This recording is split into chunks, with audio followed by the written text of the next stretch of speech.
ఇంకెవరి మీదైనా ఎలా ఉంటుంది నమ్మకం ఆవిడ మీద ఇండస్ట్రీ అందరి మీద ఎందుకు ఉండదండి, ఉంటుంది. మాస్టర్ చేసిన మీద ఏమి దీన్ని పడే మత్స్యం పడడానికి ఆవిడ నిజంగా వైస్ ప్రెసిడెంట్ అయితే పడేది కాదు కదా.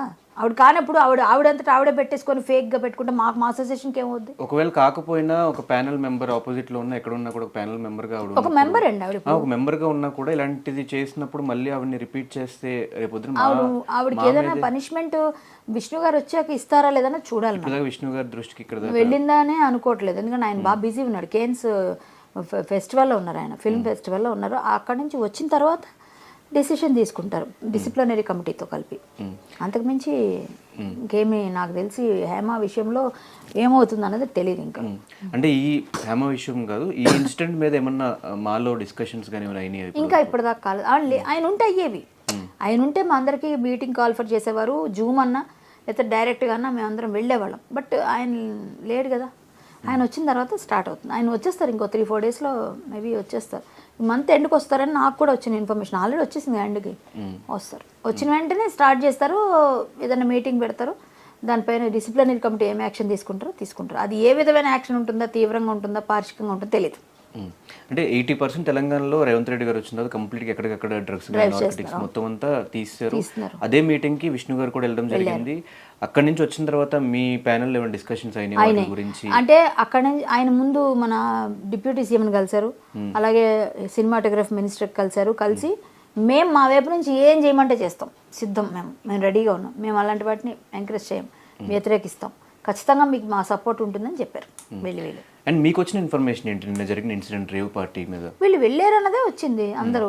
ఎందుకండి వాళ్ళ ఆవిడ లేనంటున్నారు కదా, ఆవిడ సెల్ ఫోన్ టవర్ ఆ రోజు తీసుంటే అయిపోయింది, దొరికేస్తుంది ఎక్కడున్నారు అని లొకేషన్. సో అది చేయలేదు మన వాళ్ళు, చేసి ఉంటారుగా. అంటే ఇక్కడ వాళ్ళు ఎందుకు, అక్కడ కదా ఆవిడ ఉంది, కన్ఫర్మేషన్ ఉంది కదా వాళ్ళకి, ఎందుకు ఇంకా ట్రేస్ చేయాల్సిన అవసరం?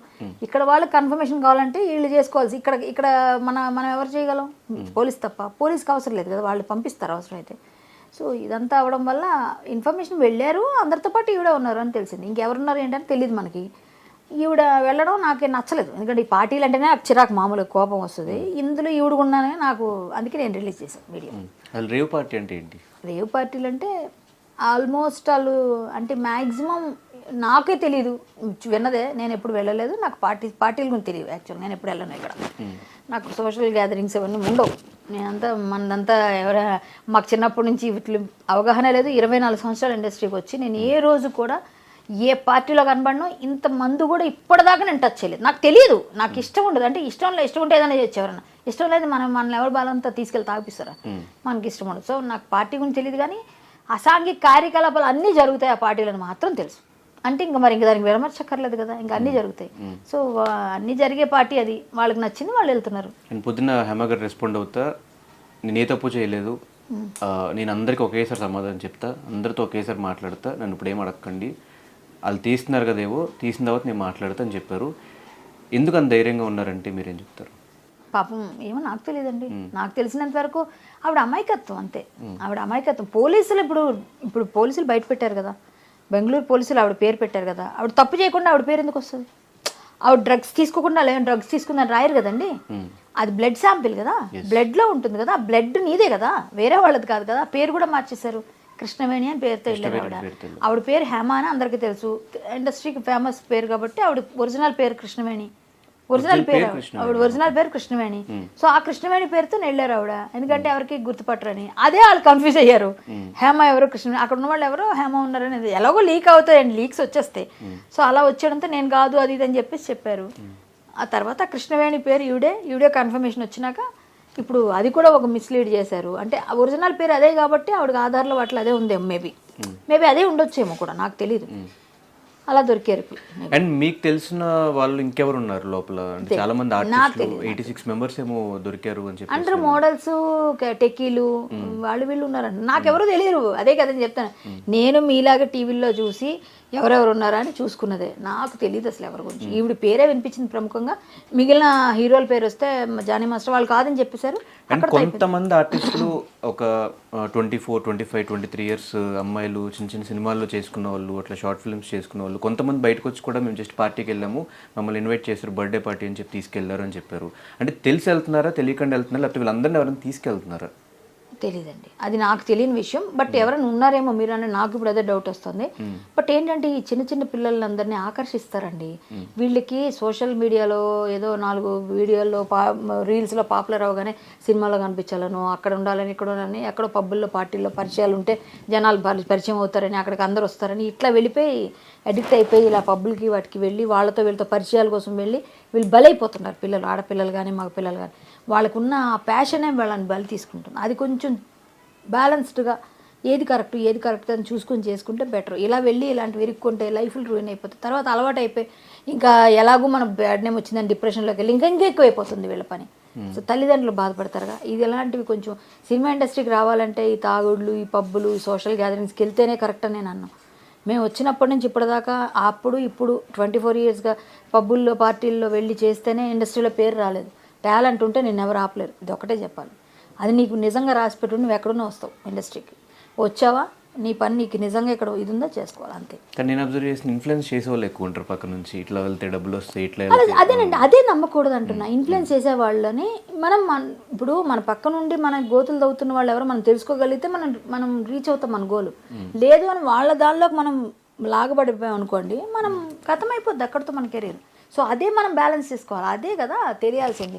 ఇప్పుడు బాగుపడేవాడికి ఎప్పుడు ఎవరు చెడపలేరండి, చెడిపోవాలనుకున్న వాడికి ఎవరు బాగుపెట్టలేరు. కాబట్టి మనం ఏదైనా మన చేతిలో ఉంది.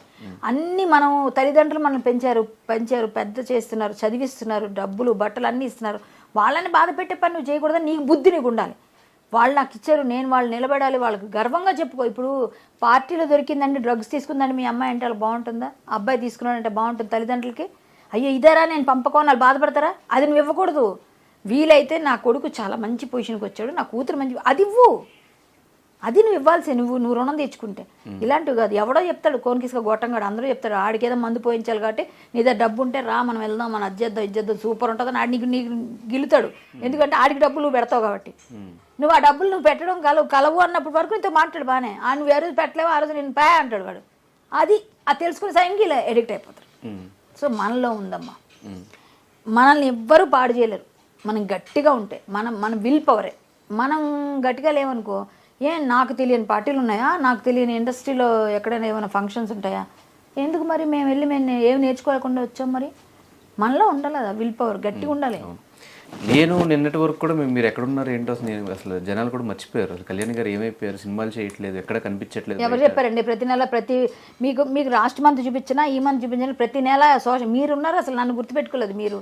ఒకటి చెప్తా, సోషల్ మీడియాలో నేను కనబడినట్టుగా ఎవరు కనబడరు. సోషల్ మీడియాలో చెప్పట్లేదు, సినిమాల వైజ్ కానీ బయట అట్లా. ఓకే, అదే ఓకే. సోషల్ మీడియాలో నేను హల్చల్ చేయకపోయినా జనాలు చేపిస్తుంటారు, నేను ఏం చేయకపోయినా. అదే మరి మర్చిపోయారు అనకండి. మీరు ఏం మాట్లాడినా కూడా అది వైరల్ అయిపోతుంది. అదే కదా, నేను ఏదైనా ఉన్నట్టు మాట్లాడతా. ఏ రోజుకి ఆ రోజు వస్తాను. నేను సినిమాల్లో కనిపించట్లేదు ఎందుకు? దానికి రీజన్ ఒకవేళ ఆ టైంలో మా ఎలక్షన్స్ చిరంజీవి గారికి కానీ ప్రకాష్ రాజ్ గారి ప్యానల్కి కానీ ఆపోజిట్గా నుంచోవడం, అదేమన్నా రీజనా? ఏమోనండి, నాకు తెలీదు. మరి విష్ణు మంచు గారు ఇవ్వచ్చు కదా. వాళ్ళు ఇవ్వలేదు, వాళ్ళే సినిమాలు చేస్తారు. కంపారిటివ్లీ అటు సైడ్ హీరోస్ ఎక్కువ ఉన్నారు కదా. ఏమోనండి, అలా ఎవరైనా తొక్కేస్తారని నేను అనుకోను. ఇండస్ట్రీలో అంత చిరంజీవి గారు అంత అంటే ఆయన చేస్తారని ఆయన చెప్తే అటు ఆపోజిట్ గా వెళ్ళినప్పుడు కొంత నెగిటివిటీ మీ సైడ్ కూడా. ఓకే అండి, అనుకోనివ్వండి. ఇవ్వలేదు సినిమాలో, నేను సినిమా తీసుకుంటానండి. ఇవ్వద్దు నాకు, నేను సినిమా తీసుకుంటా. నా చేతనైంది, నా ఐఫోన్తో నేను సినిమా తీసుకుంటా. ఐఫోన్లో తీయొచ్చు కదా సినిమా, నిరూపించారు కదా. నా ఐఫోన్ ఉంది నా దగ్గర, హ్యాపీగా నేను సినిమా తీసుకుంటా. నా దగ్గర స్టోరీస్ ఉన్నాయి, నేను మంచి డైరెక్టరు, ఫ్యూచర్లో మీరు తెలుసుకుంటారు. సో నేనేమంటానంటే, ఎవరు ఇచ్చినా ఇవ్వకపోయినా టాలెంట్ ఉంది కాబట్టి నేను మంచి క్యారెక్టర్స్ చేయాలనుకుంటున్నాను. నా క్యారెక్టర్స్ మంచివి రావట్లేదు కాబట్టి నేను చేయట్లేదు.